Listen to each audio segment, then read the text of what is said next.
Okay, hello and welcome everybody. I'm going to be speaking about an ongoing court case.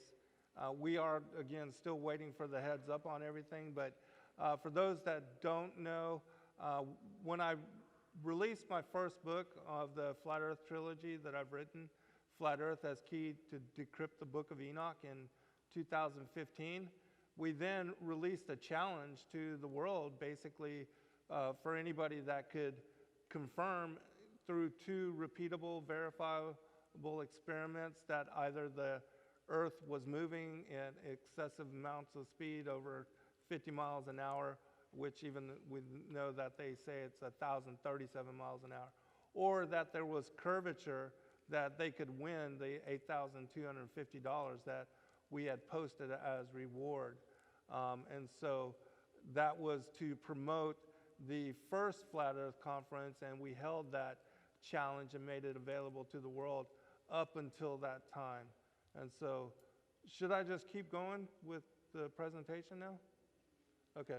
Joy, do you want to come up?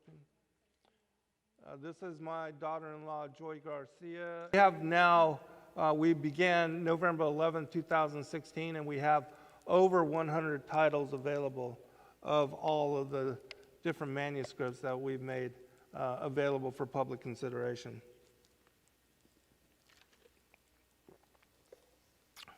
Again, we started Sacred Word Publishing in 2016, November 11th, and since that time have been really busy and diligent making a lot of books, especially on flat earth topics, that are not in print available to you, because I don't know if you are the same, but I like to read from a book. I don't like to read from a computer or from a Kindle or anything of that nature. I'm already looking at the computer a lot more than I want to be.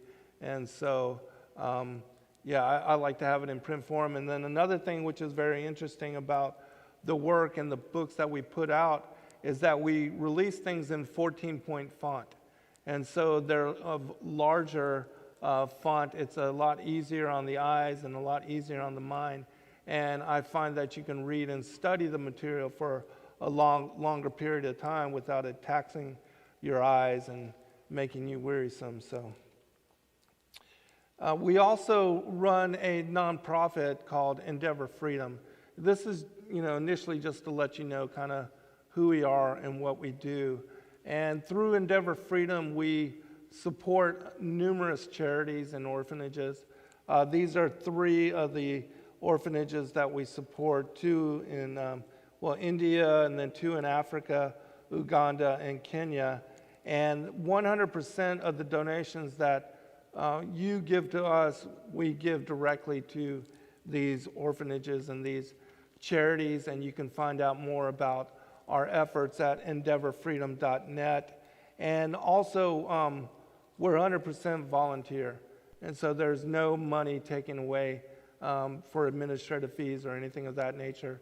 And also the money that you donate through Endeavor Freedom, we can provide for you a taxable write-off. And at the end of the year, January, February, near when you're going to file for taxes, we do make available those write-offs for those of you that do support our work. So it is a win-win for the children as well as for what we are doing. And also wanted to let you know that we are having our own conference, the first one that we will be putting on, and this will be March the 27th through the 29th in Atlanta, Georgia. And we do currently have early bird tickets available. If you go to the website sacredwordrevealed.com, you can find out more about the guest speakers and the conference, which will take place over the weekend. But we also have the Friday before, we're going to have a gathering where we go to the Georgia Guidestones together as a community. And it's about an hour away from the conference site. And so we'll make that a day trip for those that do come. And we will be providing a bus for transportation. And so, if you're interested, some of the speakers, myself, Gary Wayne, Dr. Joy Pugh, Rob Skiba, Yana and Stephen Ben-Nun of Israeli News Live, my son, Justin James Garcia, Dr. Stephen Pidgeon, and our really good friend, Laurel Austin. And so some of these speakers don't attend a large number of conferences, and some of the topics that we're going to be covering are very controversial. Those of you that are familiar with my work, you know that I go into great detail about what occurred in the garden and how Eve's eating the fruit from the tree of the knowledge of good and evil, that it has a sexual connotation associated to it, and that her beguilement was actually her being impregnated by the devil with his firstborn, Cain, who it says in the scriptures is of the wicked one. And so what we see in the world today and how what occurred in the garden connects to what we are dealing with regard to the New World Order and to the elites that are all of this singular bloodline, is this ongoing enmity. And we see that in the parable of the kingdom and the sower and the tares of the field, that Yeshua specifically made mention that this war would be ongoing until the end of days. He said, allow the tares to grow together with the wheat, and then at the time of the end, he would send forth his angels as reapers to gather the tares for burning and the wheat for preservation. And in my opinion, this knowledge, even though it's highly criticized and highly condemned, it is absolutely key for understanding so much that is still veiled within the ancient manuscripts.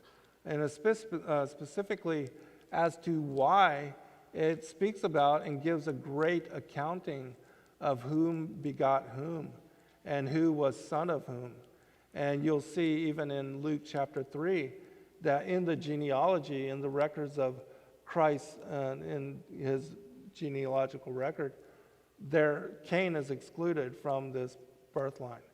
And so Christ is the seed of the woman that did crush the head of the serpent at the time that he was crucified on the cross. Just a really interesting story, and then we'll move on. Yeshua being the seed of the woman, it says that the seed of the serpent would nip at his heel at the same time that he was crushing this serpent seed's head. And it was 1,600 years earlier that Daniel and David, cutting off the head of Goliath and taking his head as trophy, he took it back to Jerusalem to present it as that he had conquered this Philistine giant, this Nephilim giant that had been mocking and poking fun of Saul and his tribe, and then taking it back to the place called Golgotha, which is, it means Goliath of Gath, that burying the skull there, Goliath's skull there, when Yeshua was crucified on the cross, the prophecy of Genesis 3:15 was actually fulfilled, in that he would be crushing Goliath's skull at the same time it was nipping at his heel. And so that's the connection to the bloodlines. These are the three books that I've written on my journey to awakening with regard to flat earth and biblical cosmology. The first, The Flat Earth as Key to Decrypt the Book of Enoch. When I came to this understanding and to the revelation of this knowledge, those of you that know my work, I study and have spent a great deal of time examining the ancient manuscripts. And there's a portion of the book of Enoch called the Book on the Courses of the Heavenly Luminaries, in Book 1, chapters 70 through 84, which Enoch describes in these 14 chapters the movement of the sun, the moon, the planets, the wandering stars, and the other luminaries as they move back and forth between the 6 gates of heaven. And the 6 gates of heaven span the areas between what we see here in the breakdown of the numbers, between the Tropic of Capricorn and the Tropic of Cancer. And so Enoch describes how the sun, over 30 days, will move back and forth between these gates.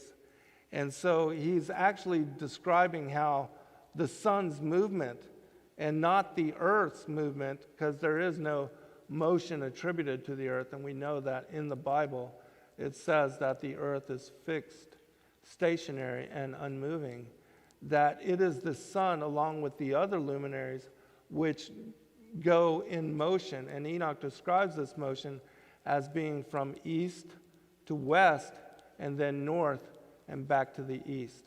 And so understanding that what he is actually describing is a circle, then it makes sense that when you examine the time-lapse photography of the star trails over the course of the evening, that the stars and the planets are moving around the North Star Polaris and not around the sun.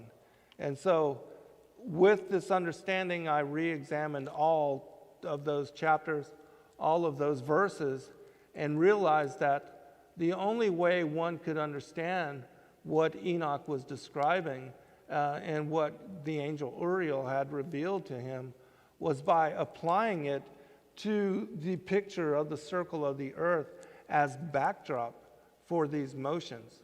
And so for the last 500 years, since we have embraced heliocentrism and the Copernican model for understanding world, this knowledge has been lost.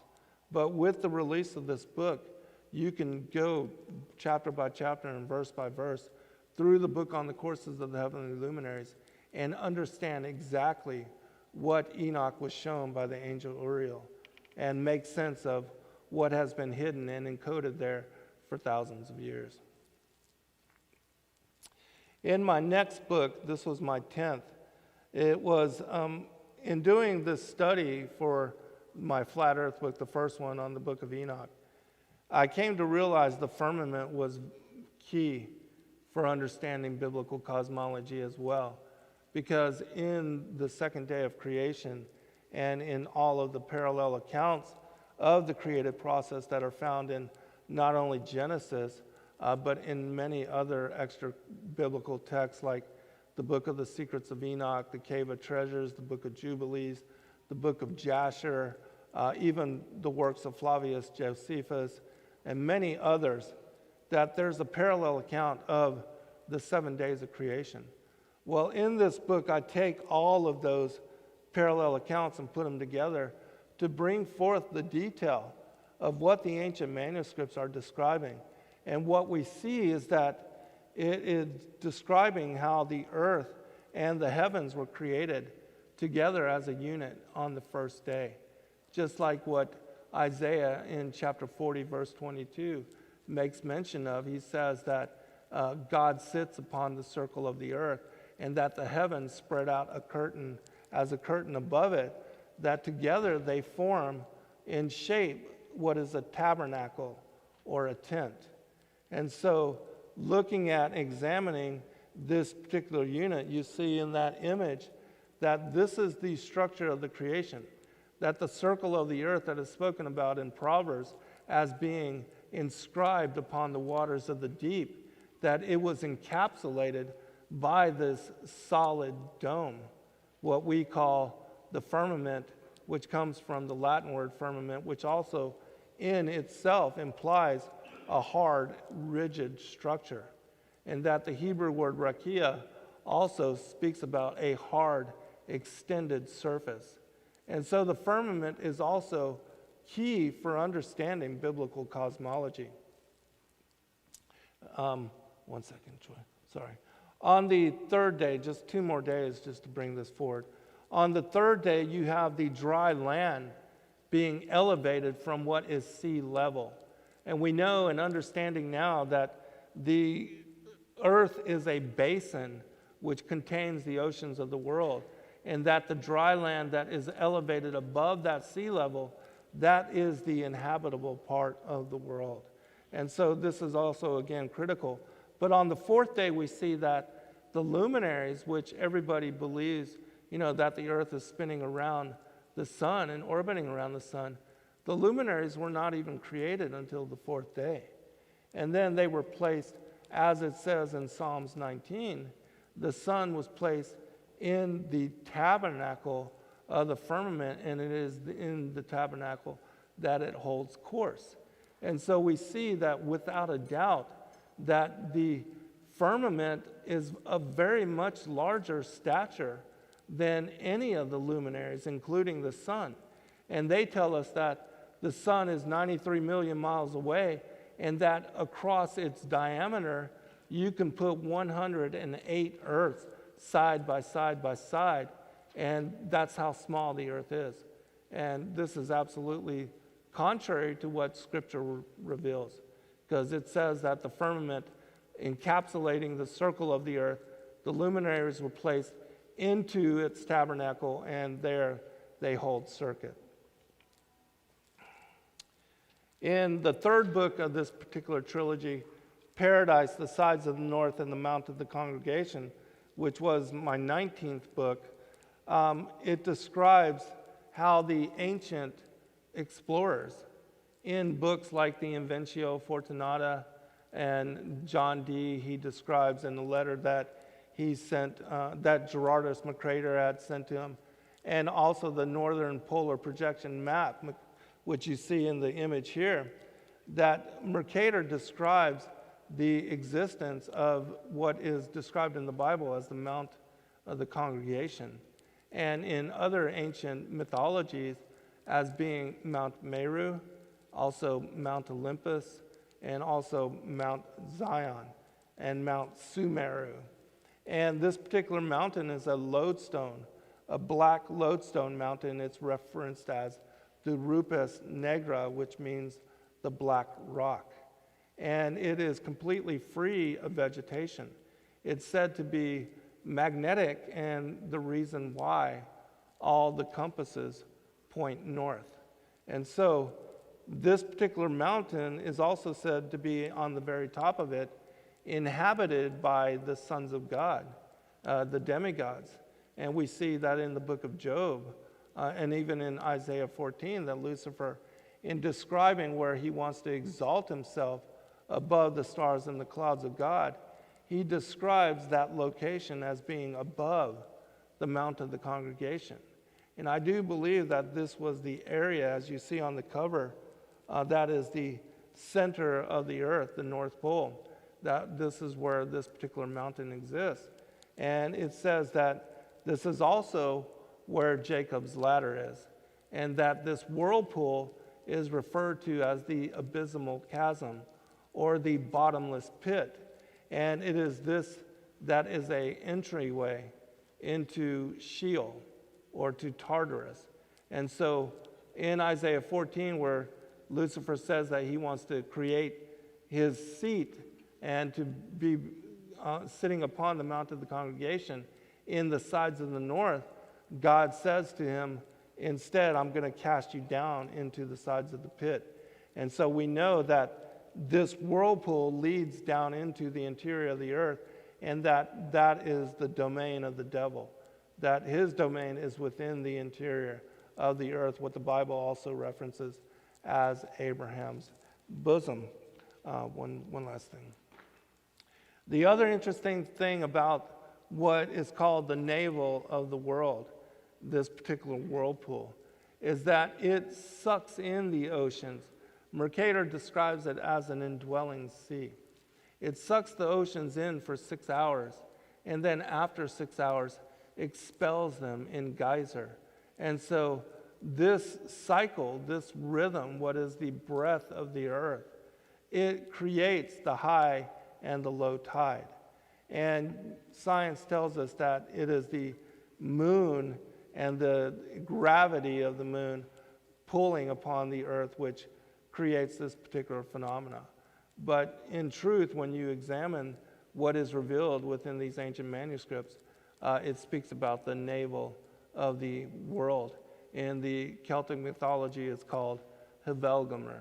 And so that's what this book is about. It goes into great detail as to the true specifics of the biblical cosmology and the circle of the earth and the Antarctic ice wall. All of that gives you, great detail what the ancient explorers themselves say about this particular phenomena. Also in the Greek mythology, it speaks about Sharbardus, and that this particular sea monster, they called it a sea monster, that Jason and the Argonauts, Odysseus in the Iliad, and also Virgil in Aeneid, they all encountered this particular structure.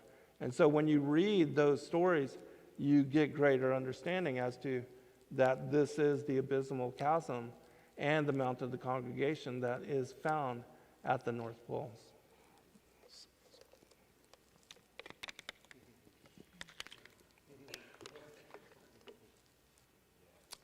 So the reason why I'm here and was asked to do this workshop is to, if any of you, God forbid that you get sued for flat earth or this particular topic, but as to how it was that I defended myself, and also our belief that there is no curvature to the earth and curvature is non-existent.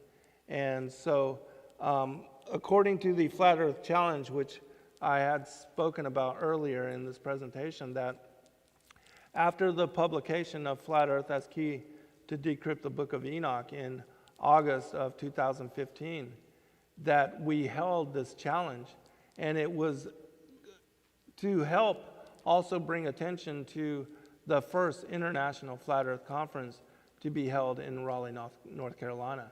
And so we had this challenge open until that time.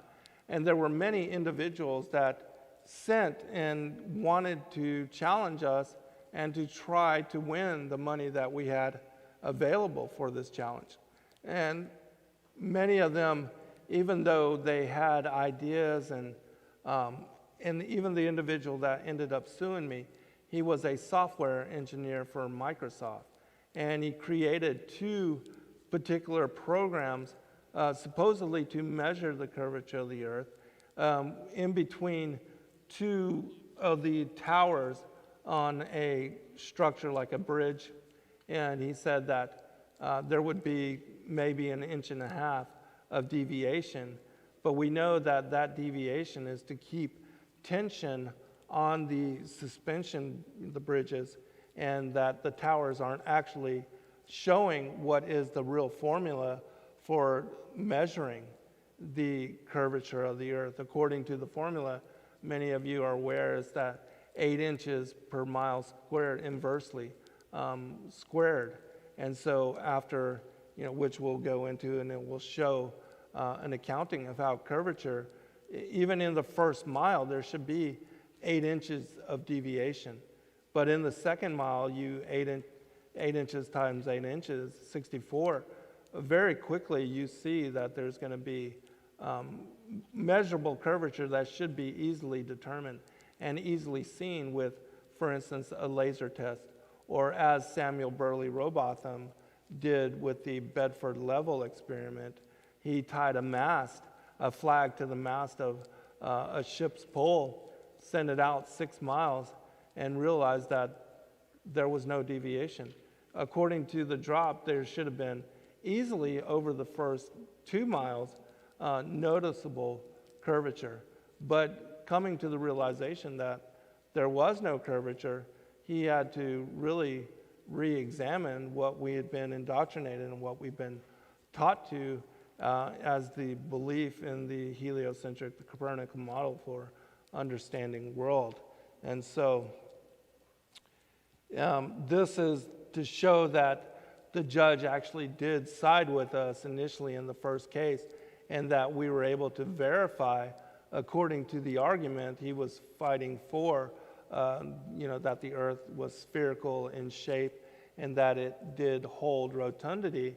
And my whole argument, and I'll be speaking about how I and what I did present in a court of law, and you can actually find this case locked down in the public record in the Barrow County Magistrate Court system.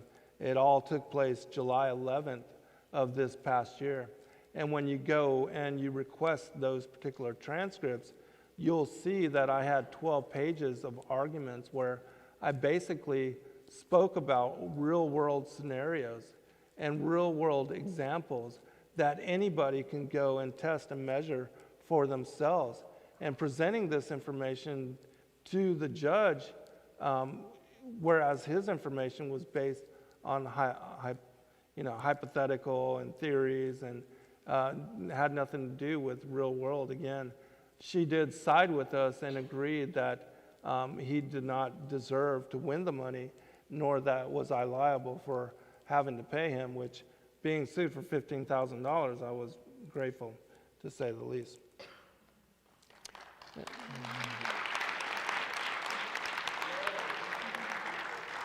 Thank you. I appreciate that.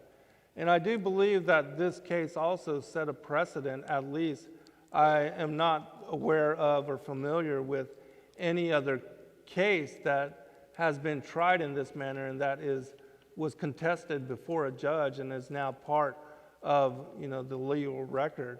And so at least this will set a precedent going forth, and that individuals, if you ever do find yourself having to speak about or defend the shape of the earth or the non-existent nature of curvature, that you can approach your argument in the manner that I laid out, which it's first I started with how you can go to the earthscurvature.com, and it shows to you that if the earth were a sphere with a circumference of 24,901 miles, which is exactly what they say it is in Wiki and other NASA scientists, that this is the drop and what should be the amount of measurable curvature over especially the first 10 miles, because it's unnecessary even to get beyond that. But very quickly, because the 8 inches is inversely squared, you see that it adds up very quickly, and especially over 3-4 miles, there should be enough curvature there that if you were to do a test with a laser pointer, that the curvature of the earth should be in the way that you're not able to see from one side to the other the particular laser pointer, because we know that it's very straight and it's very true. And many of you have done this test and have presented your findings in video on YouTube and other places. And so determining that the earth has no curvature is not difficult at any manner. And so for any of us in arguing or speaking about or defending this truth with others, really that's all we have to do is encourage them to go out and to conduct this very simple, very easy, and very, you can repeat it and verify it for yourself no matter where you are in the world. You just have to find a stretch. And if you do it over water, we know that water will pool together and settle in a level. And even the considerations of the dynamics and the properties of water negate the whole belief that, our oceans are adhering to a ball, or that are in some way with gravity magically glued to the earth in the shape of a sphere or ball. I mean, it's totally nonsensical. And so the properties and the nature of water also nullifies that it could adhere to a ball. And so in speaking to the judge, the first thing that I did was to bring forth the math for determining curvature and to show that very quickly, and even with simplified tests like the Bedford level experiment or a laser test over a very short span, that you should be able to see and find enough measurable curvature that if it exists, you should be able to find it, and it should negate the findings that we're bringing forth in real-world scenario, which we'll go into now. And so, again, I spoke about initially the Bedford level experiment, which was a very important, and it was something that you can find information on in Wikipedia that Samuel Burley Robotham did, and it's something that is other people can do. Just find a canal, even 6 miles. You should be able to repeat this test and to really quickly determine again that curvature is non-existent. So, and then the other examples that I brought forth out in court were things that I felt that the judge would recognize immediately. And that is how we can see islands, landmarks, lighthouses, cityscapes in excess of what should be possible according to the formula for determining and measuring supposed curvature. And so I brought forth how it is that people in New York and Philadelphia and other surrounding areas that live near the Statue of Liberty, that the Statue of Liberty can be easily seen at 60 miles extent. And so doing the calculations for determining curvature, the Statue of Liberty should be at 50 miles, 60 miles, hidden under a half a mile of curvature, which means that she would not, even the top of her, the torch she's holding, should not be visible, should not be possible. And yet the fact that people daily from around this areas can report and can see the Statue of Liberty every day and in normal situations over and over again is cause to reconsider what we've been taught as to the earth being a globe or spherical in shape, or that it holds rotundity and curvature, because if it did, again, this would be impossible viewing it. And many of us know and heard about the Joshua Nowicki photo, of which the weatherman described as being a mirage, and that we had our good brother Rob Skiba and Rick Hummer. They went to test this hypothesis, and they actually took and filmed from a boat, drove out from Lake Michigan where Joshua Nowicki had taken this photo, and this is in excess of 60 miles distance. And again, according to the formula for determining curvature, viewing the Chicago skyline, even the very top, the antenna for the Sears Tower, which is the tallest building in Chicago, I believe it's 1,700 feet. And so you shouldn't be able to see it, much less all of the rest of the buildings and, the whole cityscape. You shouldn't be able to see any of it. And yet the individuals, the people, the populace that live in that area, in that particular region, they witness this daily. And so how can you explain to them that curvature exists and that they're should not be able to see the Chicago skyline, that is supposed to be a mirage? I mean, it's ludicrous. Nick. Another example based on real-world situation is that, and this is something that individuals that live in Hawaii, near Oahu, you can see Kauai, the island of Kauai, at 90 miles distance. The top of the peak of the island of Kauai is said to be 2,700 feet above sea level, which is about half a mile.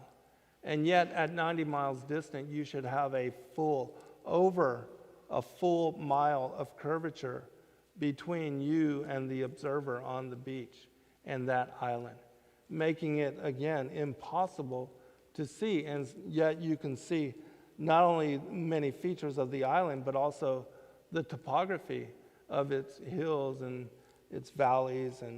And so, again, this should be impossible.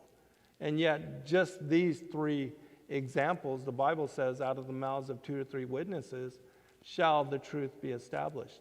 And so this is, a precedent for truth. And we see that not only with this particular lighthouse, but with lighthouses all around the world, that lighthouses are used by those that are traveling on rough oceans, rough seas, and that they are especially dependent upon when you have weather, hurricanes, storms, all kind of rain showers, lightning storms. that could put people and lives and entire ships in danger. And so these lighthouses are seen in many times 30, 40, 50 miles.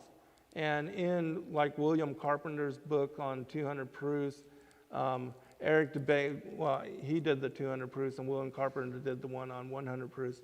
But you find that lighthouses are mentioned over and over and over, and as to their height above sea level, and as to the range that individuals traveling upon the seas are able to see and detect their light, and in that way to prevent crashing into shores or outcrops or anything of that nature.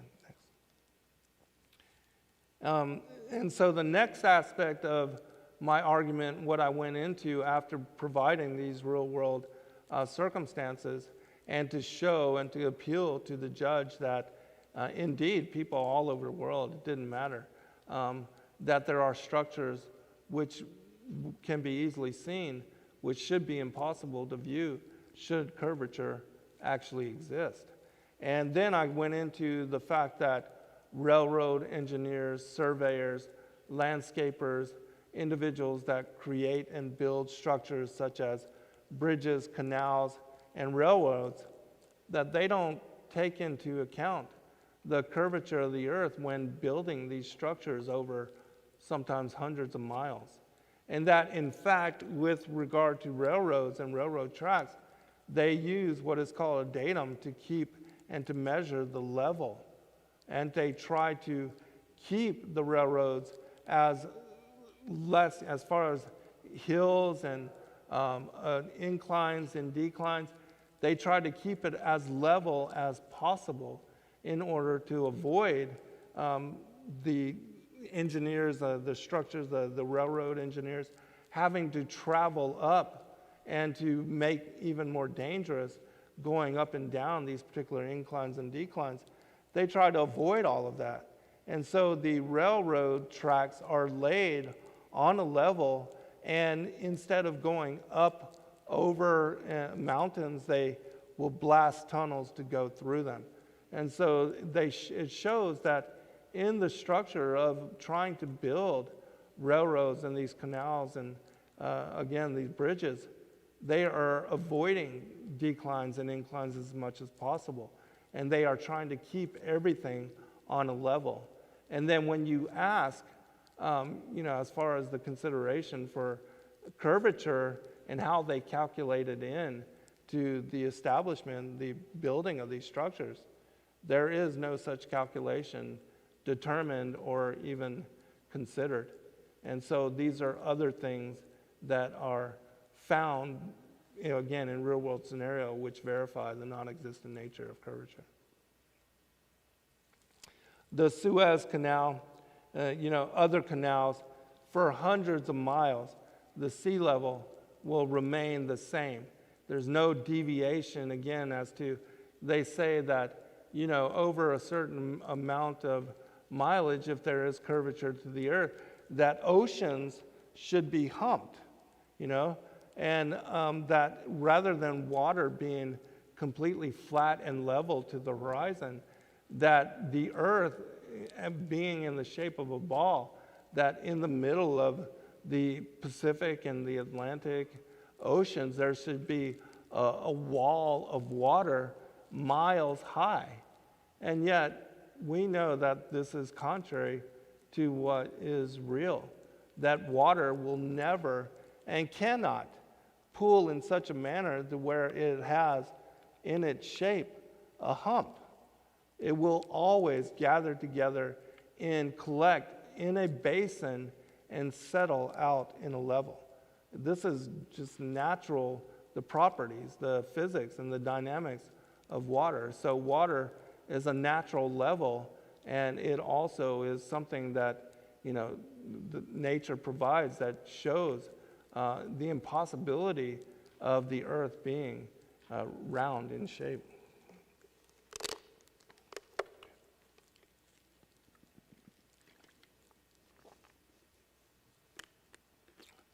Just recently, we had the world's longest bridge made in China.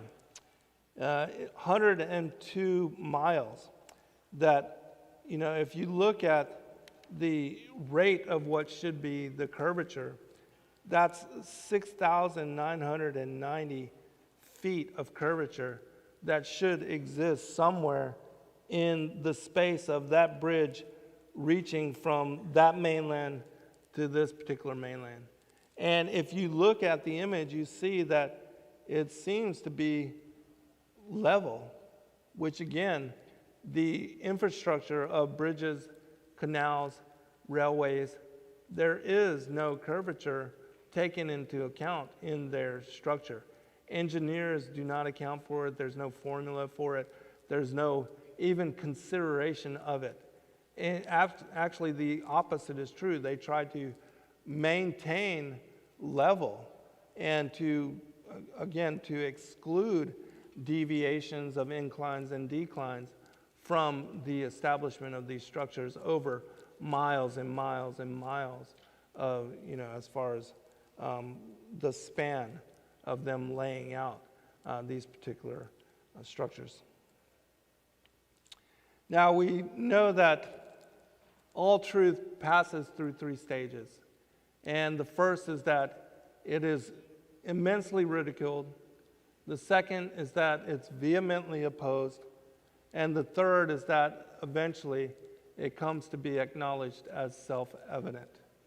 Now, I believe, and many of you who have attended over the last years these particular three conferences, that initially, especially with the first conference, that even the media that showed up to capture the moment and to show to the world what was going on, that largely they were poking fun of.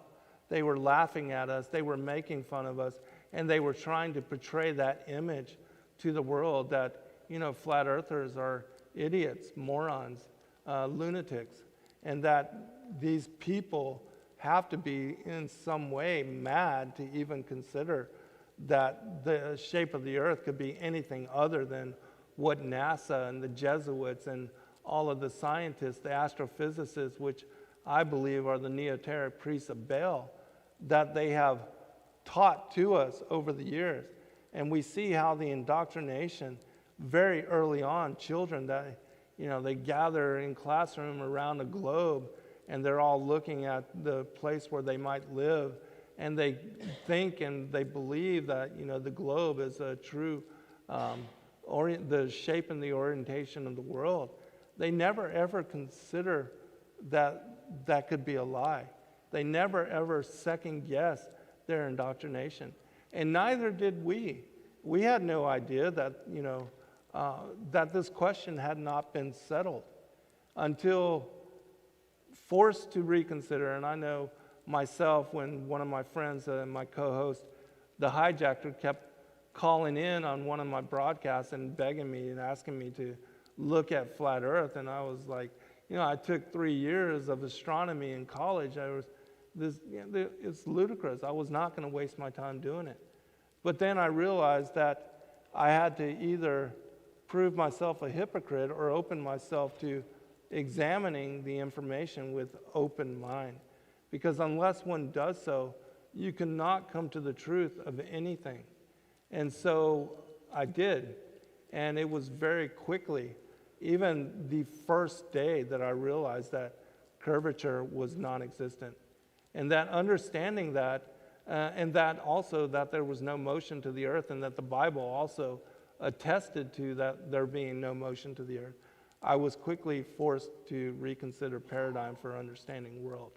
And so I believe that's where we are now, that we are in between the second and the third stages, and that we have moved on somewhat from those guys are just morons and idiots and there's nothing to what they're saying, that people are now, still trying to oppose us greatly, but the truth is on our side. I mean, you cannot deny that curvature is non-existent. And so forced to contend with that as a fact, no matter what you think about the shape of the earth, whether it's flat or round, there is no curvature. And so we have to really look at and examine things differently.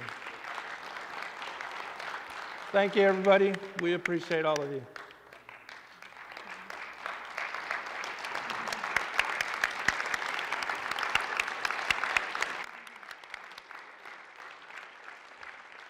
Thanks a lot. God bless all of you.